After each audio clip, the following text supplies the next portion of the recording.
Semifinal 6 मध्ये जबरदस्त लढत आपल्याला पाहायला मिळाली आणि या लढतीमध्ये दोन्ही गाड्यांना म्हणजे बुंगा आणि मथुर आणि रैना आणि पाखऱ्या या दोन्ही गाड्यांना सामना निकाल देण्यात आलेला आहे आणि पाहू शकता आपण तिकडे मथुर आहे, इकडे किरण आप्पा चाललेले आहेत आणि या दोन्ही गाड्यांना सामना निकाल देण्यात आलेला आहे.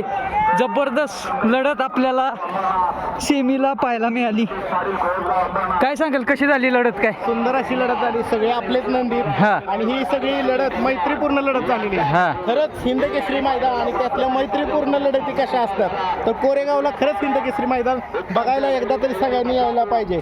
ना भूतो न भविष्यात असं मैदान आज संपन्न होतं. बरं, खरंच आयोजकांचं पण अभिनंदन आणि बैलगाडी मालकांचं त्याच्याहून जास्त अभिनंदन. मित्रांनो धावले म्हणूनच त्यांची चर्चा होती. बरं, आणि जीवांच्या आकांतानं त्यांची नंदी मालकासाठी पळतात. त्याचं एक उत्तम उदाहरण. मित्रांनो सामना दिलेला आहे दोन्ही नंदींना, चारही नंदींना सामना दिलाय. जबरदस्त लढत आपल्याला पाहायला मिळाली.